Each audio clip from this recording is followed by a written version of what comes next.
right, everyone. Spectrum Mobile 931.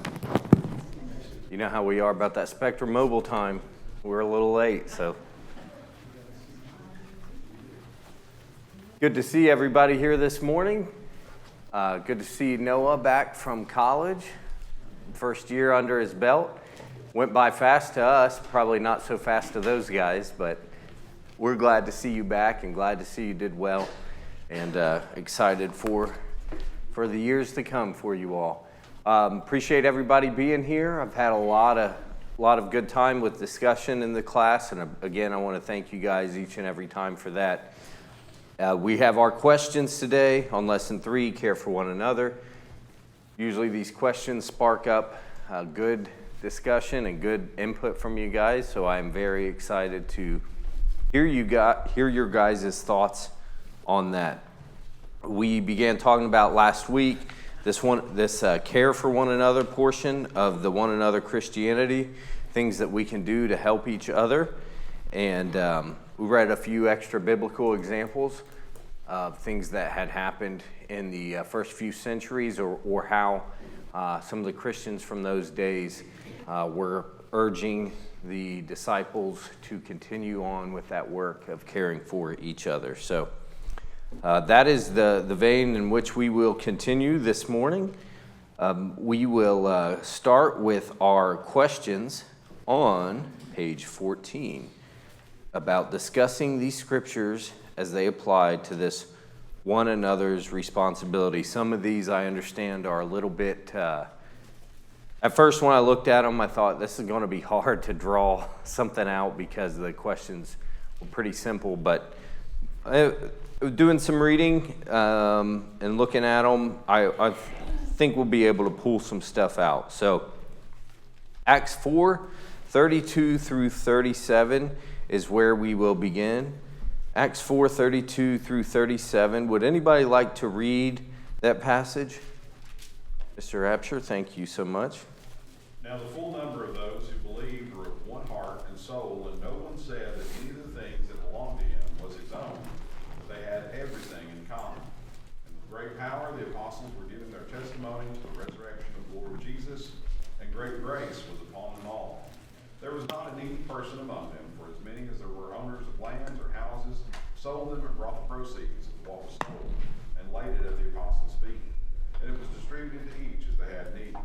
Thus Joseph, who was called by the apostles Barnabas, which means son of encouragement, a Levite, a native of Cyprus, sold the field that belonged to him, and brought the money, and laid it at the apostles' feet. Thank you very much. So for the question, discuss the scriptures as they apply to this one, something that I did is wrote down what really jumped out to me. And what version did you read, Jonathan? What version Bible is that from? ESV. Okay. I have the same. And that very first verse 32, they were all of one heart and soul. That was very captivating to me, thinking that many of these people were complete strangers, and they immediately viewed each other as one heart and soul. I know we talked about that last week, or on Wednesday, that yes, naturally, because of your course of life and where you live and your age and things you have in common, there are going to be some folks that you're closer with within your own congregation, especially a large number, over 100. But we talked about the importance of viewing everybody as the same as you, someone that's inheriting the same eternal home as you, someone that has the same values you do, even much more than most of the folks that you see every single day. What I thought was interesting is you have groups of thousands here, thousands, and it says they were of one heart and soul. So people looking at complete strangers and saying, you just like me, you're me and you are one. And the other thing was that how they must have viewed, you have to think about the impact of what these people were thinking. They come to Pentecost, they're Jews that are practicing the law, they know the law well, so they were all looking for what if they knew the law well? What was the big thing or person they were looking for? The Messiah and his new kingdom. So can you imagine when the apostles perform these miracles and speak these tongues, and they have this proof, and they say, guys, he was here. He was here, and it is now. We're in it now. The kingdom you were looking for, it's here.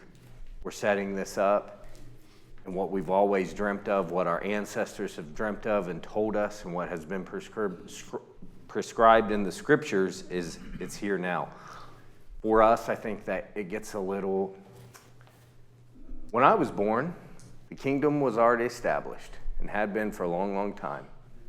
My parents and grandparents and so on and so forth.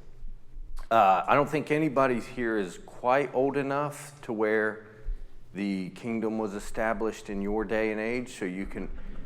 See, if Jim was here, he would do a mother-in-law joke. I'm not going to do that. But we understand that had to be a impactful meaning.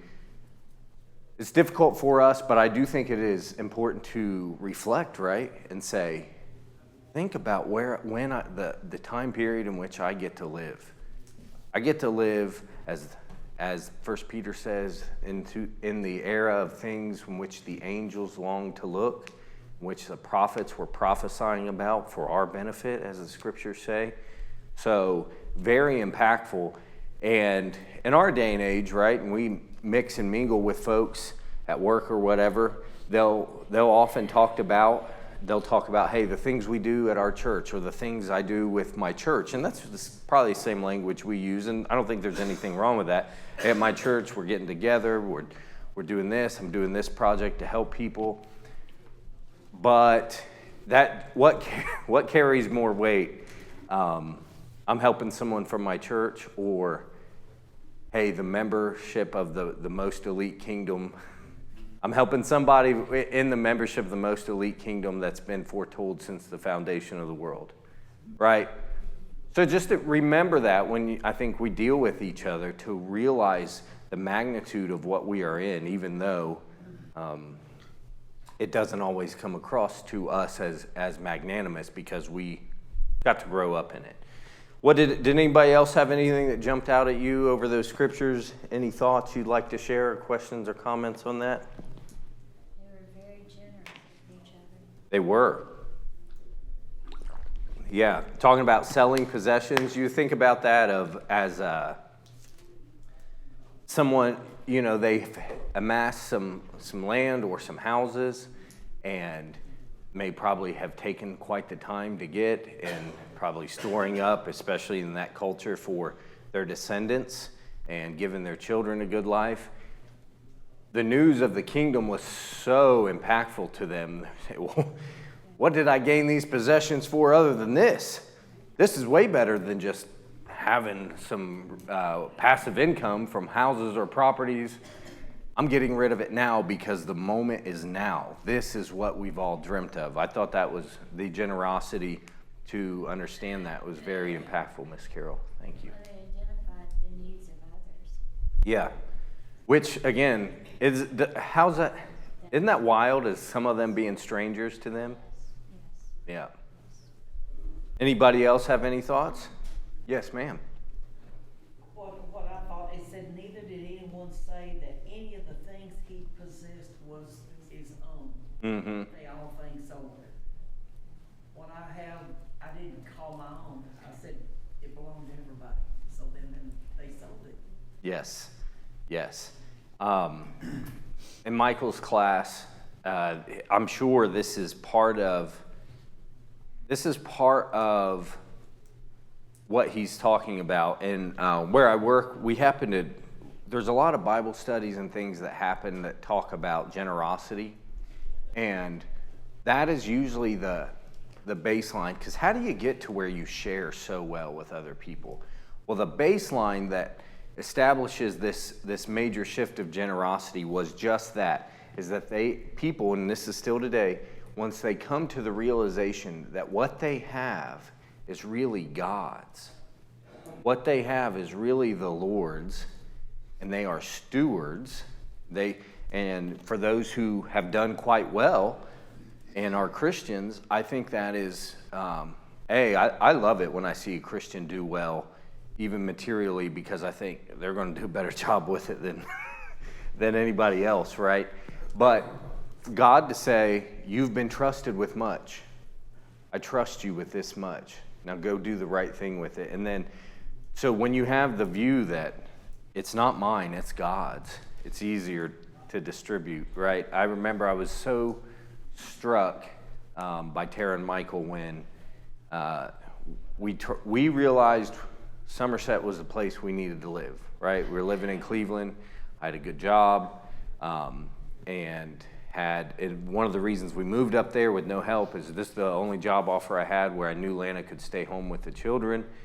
And it got to where, well, we also needed a community and help, and family, so we wanted to come home. And okay, probably not going to be able to replicate this job. Probably there's different things, different challenges. How do I sell my house and find a new job and buy a new house in today's climate and move and time all that out? That was a very daunting task. And Tara and Michael said, hey, you guys can stay with us. You can have the whole downstairs, it's yours. Stay as long as you like. And they didn't just mean that as a general platitude. They truly meant it. And one of the things Michael said to me is, this is all God's. So I have to do with it. This is what we want to do with it. This is God's stuff, and this is the best use for it. And that struck me so hard because as someone who grew up with not very much, if I had amassed a house like that or ended up being in a good position in life, and just the way the culture of my family is, and not in I'm not saying this is outright evil, but the general attitude to have is like, finally I have something nice. I have something good. This is mine. This is mine. This is great. This is peaceful. This is security, things I've never had. I am very happy about this, and I'm not letting anybody mess this up. Their attitude was, however, yes, bring 2 kids and a pit bull in here and run around as much as you want. And, things of course happen, and, damages are caused here and there. They never batted an eye. And, well, I guess 3 children if you count me. But I can be hard on things as well. But that was very loud to me, very loud in my mind that somebody would be so generous with something. But I always hear, when I hear these great tales of generosity, that underlying message is everything we have is God's. We are stewards. So when I'm sharing, it's not as much as I'm giving them my stuff or my things. I'm distributing the goods that God has seen fit for me to distribute. So thank you. That was I'm glad you highlighted that, Paulette. Acts chapter. Are we good moving to the next one? I don't want to cut anybody off. If you have any thoughts? Okay. Acts chapter 6, verses 1 through 6. We won't read all of these for the sake of time, but Acts chapter 6 talks about the Hellenists, the Grecian widows. Anybody know what a Hellenist is? So I believe they are Greek-speaking Jews, or are partly, they have a Greek culture within them, stronger than just maybe like the culture of the 12 apostles and Jesus, right? That were Jews, raised as Jews. There's no Greek-speaking intermingling in there. This is interesting because it's kind of like the start. Later on, they're going to have to start accepting Gentiles as one with them and everybody else, and that is a challenge for some. You can understand why if you understand the history, but even the Hellenist widows, they were saying, hey, they cannot be neglected. They're believers just like us. And what really stood out to me and struck me was the organization and the professionalism and how this was handled.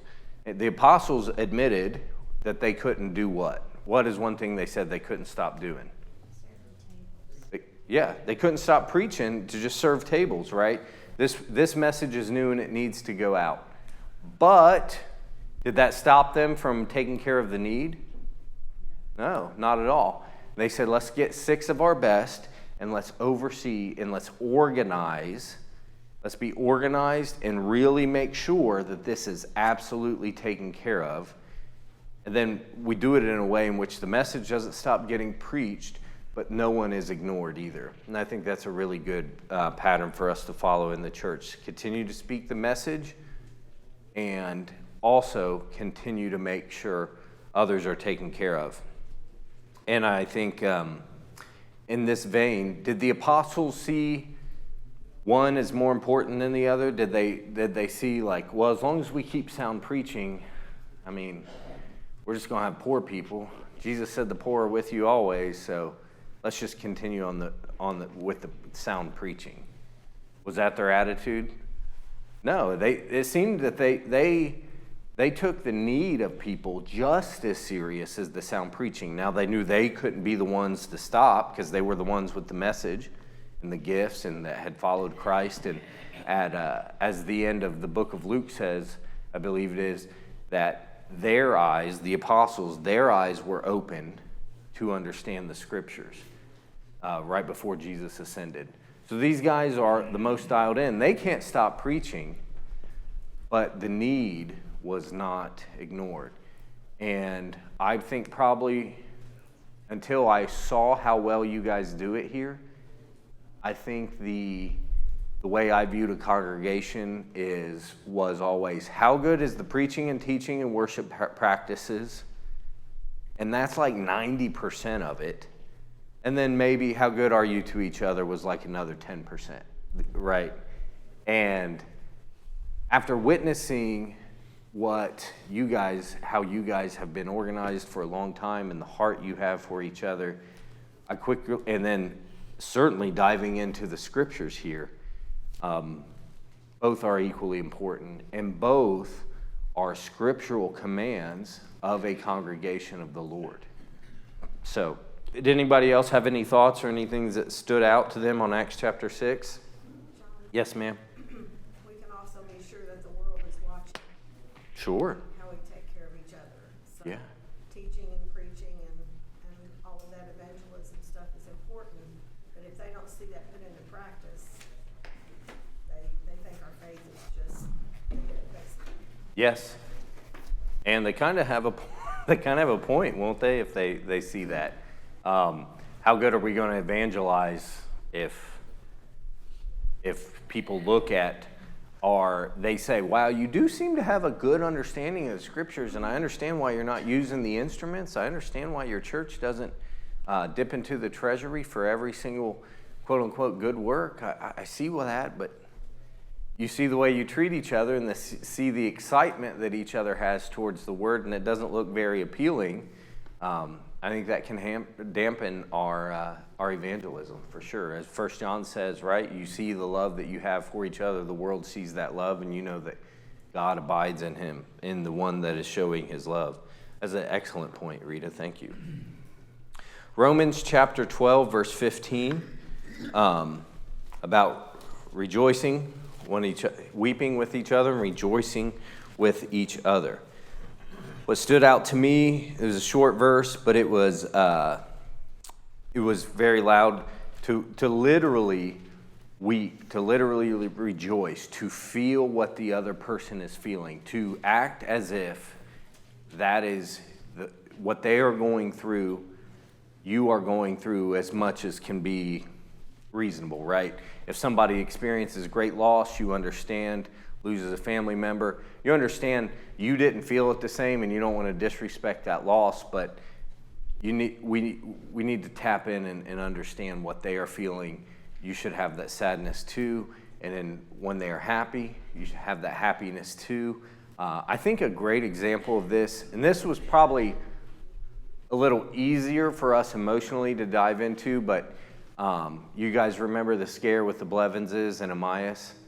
And when that was described, I think all of us had the same, because it's such a unique example, all of us would like, whoa, this, man, we're praying heartily and we hope this works out. I cannot imagine if this goes the other way, right?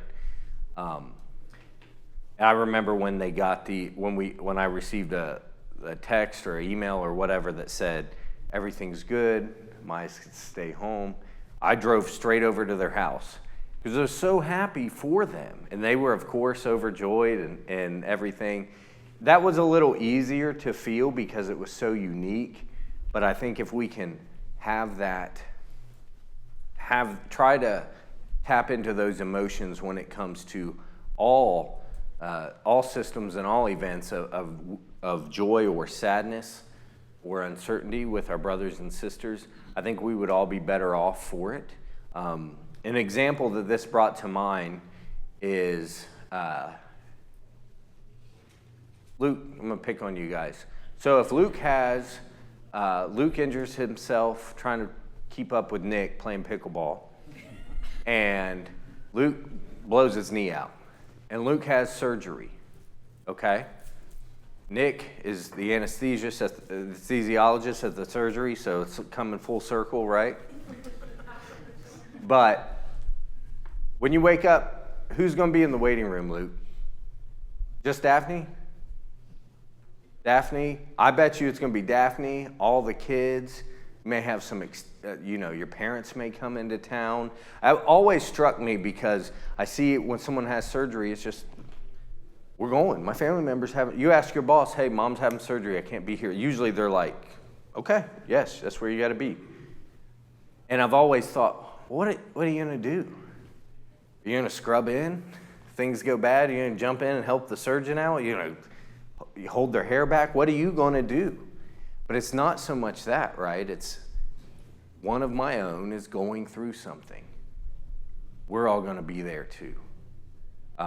So much, I remember, this has always been lost on me. I've not been good at putting that together. Like I said, my first thought is, why is everybody in the waiting room? What are you going to do?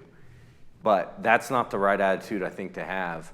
I remember so much so, I had a surgery once when we were living in Virginia. My parents drove in from Ohio, not for that, but they were coming to visit us anyway, and I had a minor surgery in the morning. And we had to get up like 5 a.m., go to the Naval Hospital and all that. Well, I didn't wake them up. I thought, I'm not going to want to come to this at 5 a.m. And they've traveled yesterday and drove 10 hours, so I'm just going to go and we'll be back. And when we came back, my dad was like, you didn't wake us up? I'm like, for what? He's like, your surgery. We're going to be there. I was, I didn't know that you wanted to be there. Of course they did, right? So if we can kind of harness that energy and have it towards each other. Now, we don't need 150 of us every time somebody has a surgery. That's not what I'm advocating for. In the waiting room, I think the local hospital might have a problem with the Southside Church if we did that. But that same energy, that same togetherness as a theme for us in the church, I think is something we'll look into and try to harness. Anybody have any other thoughts on that? Okay. James chapter 1, verses 26 and 27. It talks about bridling the tongue in pure and undefiled religion. This is a scripture with a loud impact. Verse 27 says, religion that is pure and undefiled before God does what? Pure and undefiled religion does what? Really obvious. I know you guys know it. Yes. Take care of orphans and widows and their afflictions. Again, I understand a bit of a different time, culturally, and things like that, but the language used there, again, look at my analogy of how I used to view a congregation. How good do you preach? James says, well, if you have pure and undefiled religion, it's how you take care of those who really need it. No discussion about sound doctrine and all that. Now, I know we have other scriptures that certainly elevate preaching sound doctrine as a must. It's certainly there.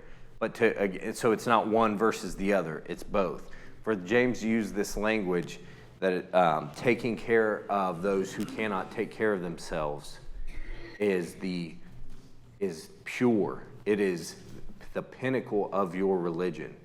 If I would almost dare to say, because of this writing, if the gospel has not pricked your heart enough to become obedient to that command, then maybe just that, it's not pricked your heart enough. Because that's part of the message too. The message of the cross and forgiveness of sins, that's all very powerful. And that is a huge part of this. But equally important is the way that we treat each other. When we arise out of the waters of baptism as a new man, that new man's responsibility is to care for one another.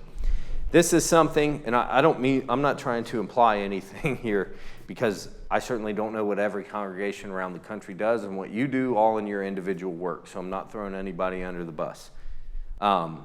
Chris Emerson, I don't know, is that familiar to anybody? He preaches in Texas. He'll travel around the country and do gospel meetings. Has a good, I don't know if he still had it, but he had a pretty popular Christian podcast for a while. I think he preaches at a Church of Christ in Tyler, Texas. But I was listening to one of his, I guess it was a podcast, and this is something. So institutional churches, a lot of times you'll see they're very involved with works that you think that appear to be really good and really effective things. And whenever myself or anyone else has challenged that, I've always said, this is a good thing, but I don't see the scriptural authority to do it the way you're doing it with Sunday contributions. However, no one's telling you to stop, but the reorganization of this could probably be done better, be done more in line with the scriptures. And so he said he had a very new member at his congregation, like brand new. Didn't know a whole lot about the scriptures, but became a Christian, was baptized, came to him and said, can you tell me about some of the good works that you guys do as a church? Like, these things, the orphans, the widows, people in the community. What are these outreach programs that you do? And he said, well, it is our belief, because of the scriptural pattern, that those are individual works, and we don't necessarily do it with church treasury funded things, but those are individual good works that people need to do. And she said, okay, that sounds fine. Tell me about that. Tell me about what you guys are doing individually. Tell me what these good works you are all out doing. And he said, I felt attacked. I thought she was attacking me. Because, and I'm not pronouncing judgment on anyone here. I don't know in other congregations. I don't know what they do individually and the things they organize and do individually. But the answer in most places I've been, and sounds like the answer there, was, I don't have much to tell you about those works. We say we shouldn't do it we say we should do it from an individual basis. She says, okay, well, tell me about those things you're doing. I don't know why you're attacking me, right? And that was a little bit of a gut punch for me. And again, of course, we know in the vein of this lesson book and the theme of our class and the scriptures, you have a responsibility to care for the brethren first and foremost. But I just thought that was a pretty powerful testimony. It made me kind of want to wake up a bit. I was, in the back of my mind, I was kind of always afraid somebody would ask me that question. And I seen that somebody else kind of felt the same way. So I thought that was interesting. Did anybody have any thoughts on James chapter 1:26, Miss Carol? We're supposed to do that without the fanfare. We're supposed to give. We're supposed to encourage without other people knowing. So how would that gentleman know? Well, I think being the evangelist of the congregation and having a pretty good finger on the pulse, I think it was an admission for him of saying, I know my family, we don't do much.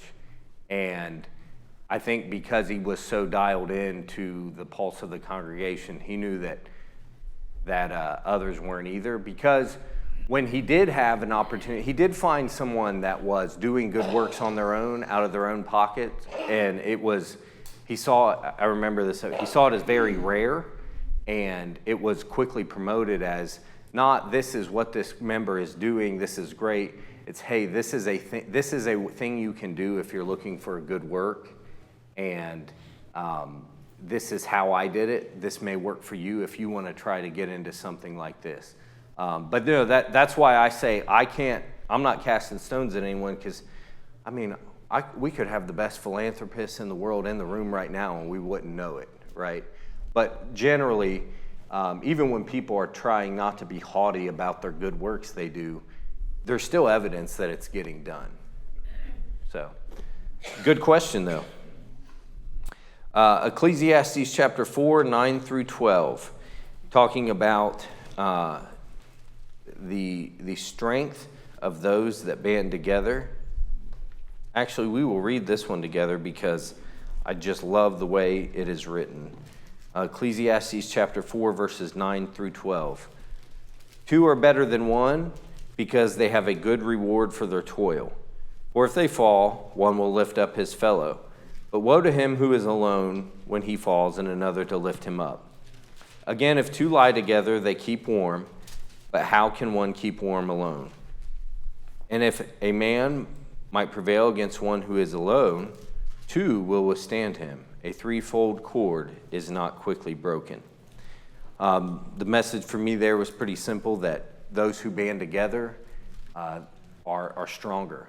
And we talked about this last class a little bit, that you may have those who the only thing keeping them in worship in the congregation with you is the close relationship that they have with somebody. And that speaks to, them being able to see that they live out this verse. Yes, I have frustrations where I worship. Yes, I don't always feel the fire and passion that I think I should, but when I feel that way, I always have a brother or 2 or 3 or multiple or sister picking me up and making me feel whole, or at least better, right? And that relationship should not be undermined and undervalued. And I want you guys to remember that. If you ever, as Galatians says, do not be weary of doing good, the good things that you are doing for somebody might be the only thing keeping them around in a rough patch. Obviously, we know the cross of Christ and the devotion to him is ultimately what is going to have someone pursuing the Lord, and that is an individual thing. But at times, when their faith hits trials, your ability to be there with them and help them through and support them is going to keep them focused, keep them worshiping with you, keep them hearing sound doctrine, keep them practicing. I've seen people leave the church and they weren't, it's kind of, give me a little grace here, they weren't intending to abandon God. At least I don't think so, because they continued their religious practices. Now, they would go to worship at a place, a denominational place or whatever, a place that I wouldn't recommend going, or a place that I wouldn't go based on my understandings of the scriptures. But they still wanted to continue. They knew worship in some facet, some avenue was necessary and good for them. And you may say, well, they just fell down the trap of trying to worship God on their terms. And you're right. You're probably very right. But I just think, like, what if I could have had a better relationship with them and helped keep them around, and then helped them hear a stronger message of the Lord, help their eyes and ears stay open, and get through that rough patch. Anybody have any thoughts or questions, comments on that? All right.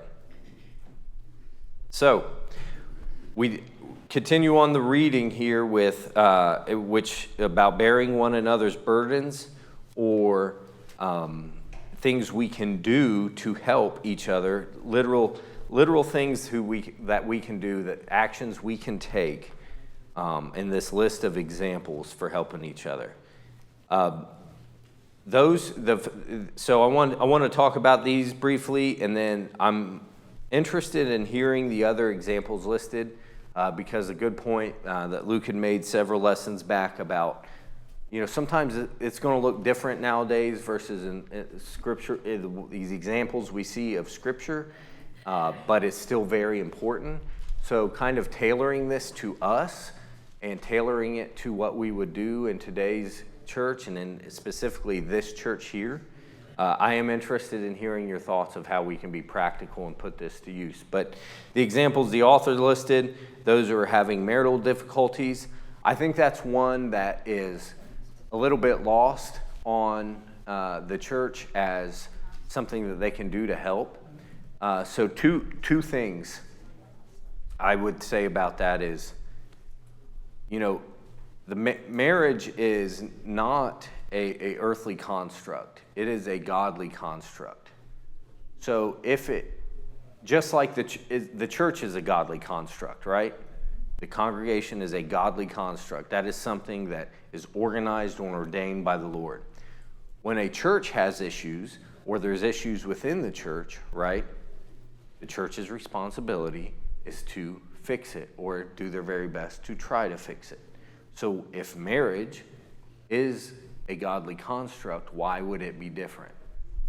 Why would we not band together to try to help each other? And why would we not make it feel like a welcoming place that people could come and get that help? I think there's probably people throughout the centuries who didn't come get that help because they didn't know that that was something that the church was willing to do and could do. The second thing I will say is, the likelihood that you have someone who is a real, true professional and helping these issues in the church is probably slim to none. I don't think there's anything wrong with getting actual professional guided help, people that have studied these things for years and years. Of course, like anything else, you have to vet that out, because you can run into somebody who says, well, you guys should this isn't going to work, you should move on. So obviously there's good and bad in that realm, but I don't think you should shun getting the highest level help you can, simply because marriage is such a godly and crucial part of your life, and the fallout from it is awful, especially if children are involved. And there's certainly a way to where you can continue serving the Lord after that fallout. That's not what I'm saying, but just the things that the church could help prevent is something that they should certainly be around and helping and doing. Miss Natalie? I was going to say, it's also, it could be a prideful thing. I can take care of this myself. This is our marriage. This is a private matter. We don't need to air out our troubles on anyone. But like you said, it is God's union. Yeah. So why wouldn't we want to get help? Sure. Put away that pride. Yes. And I understand that too. As a prideful person, I couldn't imagine coming and admitting that shortcoming to somebody else. And if that happened, I think most folks, when a marriage is in trouble, sometimes it can be one-sided on who's causing the trouble. A lot of times it's both. I can't imagine going to someone with that and you basically admitting, I'm not doing so great myself in this union, and I need some help. But that's what we're there for. It certainly is. Those who are struggling financially, I think that's something we understand, and those and things that we are. Did you have a? Sorry, you're blocked off by like 2 or 3 people. I'm so sorry. When I think of marital problems, I think when we go to a friend, if a friend comes to me, I want to say, you're doing the right thing, it's his fault. What we really need to say is, your marriage is not about you. Your marriage is about pleasing God. And about keeping your covenant. And so I think it's good to go to each other, but if someone's going to come to us, I feel like we need to be able to just spell it out for them. Yes. Yeah. The execution of this is certainly something that's why I'd mentioned maybe consulting professional help or whatever, because just because we're willing to help, it doesn't mean that we're always going to give the best advice. Like Kim said, we might be, if that person's my friend, I might certainly always be on their side. And I've been in situations like that with folks. And to Kim's point, that was quickly like where my mind would go is, oh man, it sounds like you're doing everything right. She's the problem. And I'm pretty sure that wasn't the case, at least at some level. Struggling financially, I think we understand that. Parents whose children are rebelling, we see that a lot. Again, knowing the best way to do it is something that's a little over my head at times, but I do think we need to show the willingness to do that. Those not doing, young people having a hard time, I think that's something that we should all keep an eye on. I always say this, and I'll probably say it till the day I die, is that when I'm like, high school and college age was the hardest time for me to be a devout Christian, harder than any other period of my life. I wasn't surrounded by other young folks who were trying to do what was right, and to me, I just felt like the only person in the world my age who was trying to do it. So certainly those young folks need our attention. If someone is not doing well in school, lonely, upset, depressed, discouraged, absolutely, those are things we want to pay attention to.